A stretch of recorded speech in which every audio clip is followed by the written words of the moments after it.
కొన్ని రీజన్స్ వల్ల పేరెంట్స్ కి ఒంటరిగానే పిల్లల్ని పెంచాల్సి ఉంటుంది. సింగిల్ మామ్ లేదా సింగిల్ డాడ్ లాగా. ఇప్పుడు నేను సింగిల్ మామ్ లేదా సింగిల్ డాడ్ అనగానే మీ మైండ్ లో సపరేటెడ్ పేరెంట్స్ లేదా డైవోర్స్డ్ పేరెంట్స్ లేదా ఒక విడో రావచ్చు. బట్ వీటితో పాటు ఇంకా ఎన్నో కారణాల వల్ల కొందరు తమ పిల్లల్ని సింగిల్ గానే పెంచుతూ ఉంటారు. లైక్ మంచి లైవ్లీహుడ్ కోసం ఫాదర్ అబ్రోడ్ లో ఉండొచ్చు లేదా ఫాదర్ ఆర్మీలో ఉండొచ్చు. ఇలా కూడా పిల్లల్ని సింగిల్ పేరెంట్ గా పెంచే ఆపర్చునిటీ దొరుకుతుంది. ఎస్, రీజన్ ఏదైనా యాజ్ అ సింగిల్ పేరెంట్ గా పిల్లల్ని పెంచాల్సి వస్తుందంటే దాన్ని ఒక ఆపర్చునిటీ లాగానే కన్సిడర్ చేయండి. సింగిల్ పేరెంట్ గా మీ పేరెంటింగ్ కరెక్ట్ గా ఉంటే లేటర్ ఆన్ పిల్లలకి రీజన్స్ తెలిసినా వాళ్ళు అర్థం చేసుకుంటారు. పిల్లలు లైఫ్ లో ఎప్పుడు బాగుంటారు అనంటే తెలుసుకునే ముందు హలో అండి, వెల్కమ్ టు అవర్ ఛానల్. నేను మీ సౌజన్య, పేరెంటింగ్ కోచ్. ఈ వీడియోలో మీకు పేరెంటింగ్ గురించి చాలా ఇన్సైట్స్ తెలుస్తాయి కాబట్టి స్కిప్ చేయకుండా ఎండ్ వరకు చూడండి. సో పిల్లలు లైఫ్ లో ఎప్పుడు బాగుంటారు అనంటే వారికి వార్మ్, నర్చరింగ్ తో పాటు సెన్సిటివ్ ఇంకా ఫ్లెక్సిబుల్ పేరెంటింగ్ లభించినప్పుడే. పిల్లలకి పేరెంట్స్ తో ఒక స్ట్రాంగ్ బాండ్ ఎప్పుడు ఏర్పడుతుందంటే వాళ్ళకి పాజిటివ్ బిహేవియర్ లేదా పాజిటివ్ సరౌండింగ్స్ ని ఇచ్చినప్పుడు, పిల్లల ఎఫర్ట్స్ ని ప్రేస్ చేస్తూ పాజిటివ్ అటెన్షన్ ఇచ్చినప్పుడు పిల్లలు మంచి లైఫ్ ని లీడ్ చేస్తారు. సింగిల్ పేరెంట్ ఉన్న పిల్లలు ఎలాంటి ఛాలెంజెస్ ని ఫేస్ చేస్తారు, ఎలా మీరు వాటిని పాజిటివ్ బిహేవియర్స్ లోకి మార్చవచ్చు అనేది ఇప్పుడు చూద్దాం. చాలా సార్లు sudden loss of a parent లేదా sudden moment of a parent వల్ల పిల్లలు విపరీతంగా యాంగ్షియస్ అయ్యే అవకాశం ఉంటుంది. వాళ్ళు అన్నం తినడం మానేస్తారు, మాట్లాడడం మానేస్తారు. ఇలా ఎన్నో ఛాలెంజెస్ వస్తాయి. ఇలాంటి సిచ్యువేషన్ లో ఒక పేరెంట్ దూరం అయినప్పుడు మీరు సూపర్ పేరెంట్ అని మిమ్మల్ని మీరు ప్రూవ్ చేసుకోవడానికి ట్రై చేయకండి. ఇన్స్టెడ్ ఆఫ్ దిస్ మీరు మీ పిల్లలకి మంచి లైఫ్ ఇవ్వగలరు అని ప్రూవ్ చేయడానికి ప్రయత్నించండి. ఎందుకంటే సపోజ్ వైఫ్ అండ్ హస్బెండ్ కి డైవోర్స్ అయింది. అప్పుడు ఆ పర్సన్ ఎందుకు బ్యాడ్, మీరెందుకు గుడ్ అని ఆ పర్సన్ తో వచ్చిన ప్రాబ్లమ్స్ గురించి పిల్లలతో డిస్కస్ చేయకండి. ఇవి పెద్దల మాటలు. మీరు పిల్లల ముందు పెద్దల మ్యాటర్స్ ని డిస్కస్ చేస్తే పిల్లలు కూడా పెద్ద పెద్ద మాటలు మాట్లాడడం స్టార్ట్ చేస్తారు, అందరినీ హేట్ చేయడం స్టార్ట్ చేస్తారు.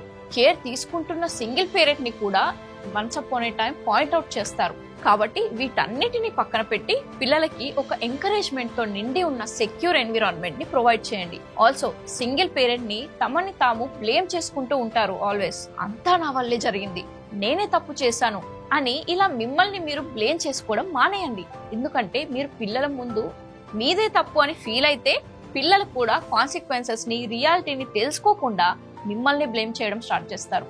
కాబట్టి మీరు ఏం చేయాలంటే నంబర్ 1, పిల్లల్లో ఇండిపెండెన్స్ ని ఎంకరేజ్ చేయండి. సింగిల్ పేరెంట్ కి వర్క్ చేయాల్సి ఉంటుంది, ఇంటి ఎక్స్పెన్సెస్ ని మేనేజ్ చేయాల్సి ఉంటుంది. కాబట్టి మీ పిల్లలు చిన్నగా ఉన్నప్పటి నుంచే వాళ్ళకి హోంవర్క్స్ లో, ఇంటిని క్లీన్ గా పెట్టడంలో, లైక్ చిన్న చిన్న వర్క్స్ లో వారికి ఇండిపెండెంట్ గా ఉండాలని మిమ్మల్ని సపోర్ట్ చేయమని ఎంకరేజ్ చేయండి. Number 2, budget సెన్సిబిలీ.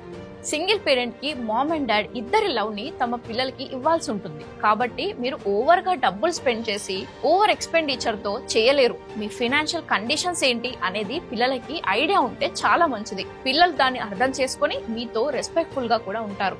మీ బడ్జెట్ ని మీ పిల్లలతో కలిసి సెన్సిబుల్ గా తయారు చేయండి.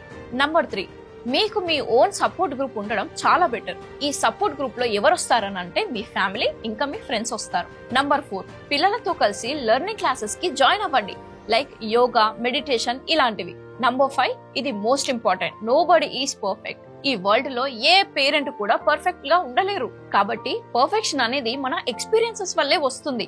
ప్రతి చైల్డ్ యొక్క నీడ్ డిఫరెంట్ గా ఉంటుంది. కాబట్టి ఇప్పుడు నేను మీకు పిల్లల ఛాలెంజింగ్ బిహేవియర్ ని పాజిటివ్ బిహేవియర్ లోకి ఎలా మార్చాలో చెప్తాను. దీనికోసమే పిల్లలతో క్వాలిటీ టైం ని స్పెండ్ చేయండి. పిల్లలతో పాటు మీరు కూడా నవ్వండి, ఎంజాయ్ చేయండి.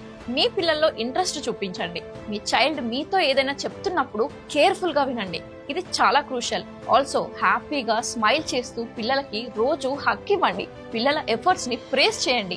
మెయిన్ గా సింగిల్ పేరెంట్ అనే టెన్షన్ ని పక్కన పెట్టి మొత్తం క్లటర్ ని క్లియర్ చేస్తూ మీరు మీ పిల్లలతో ఒక కన్సిస్టెంట్ బిహేవియర్ ని మెయింటైన్ చేస్తే, పిల్లల గ్రోత్ పైన ఫోకస్ చేస్తే వరీ అవ్వాల్సిన పని ఉండదు. యాజ్ అ సింగిల్ పేరెంట్ గా మీ ఫైట్ ఆర్ మీ ఛాలెంజెస్ ఏంటి?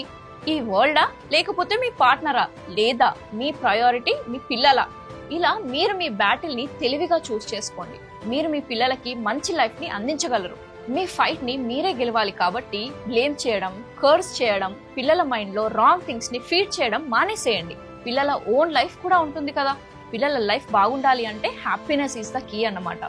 యాజ్ అ పేరెంట్గా హ్యాపీ చిల్డ్రన్స్ని రేస్ చేయడం మన రెస్పాన్సిబిలిటీ. దీనిపైన మీ ఒపీనియన్ ఏంటో కామెంట్ రూపంలో తెలపండి. మీ కామెంట్స్ నేను తప్పకుండా చదువుతాను, వాటిపైన వర్క్ చేస్తాను కూడా. వీడియో నచ్చితే ఖచ్చితంగా లైక్ చేయండి. మీకు తెలిసిన సింగిల్ పేరెంట్తో ఈ వీడియోని షేర్ చేసి ప్లీజ్ దయచేసి వాళ్ళకి హెల్ప్ చేయండి. ఇలాంటి మరిన్ని పేరెంటింగ్ ఇన్సైట్స్ కోసం మన ఛానల్ని ఎవరైనా కొత్తగా చూస్తున్నట్టయితే ఖచ్చితంగా సబ్స్క్రైబ్ చేసుకోండి.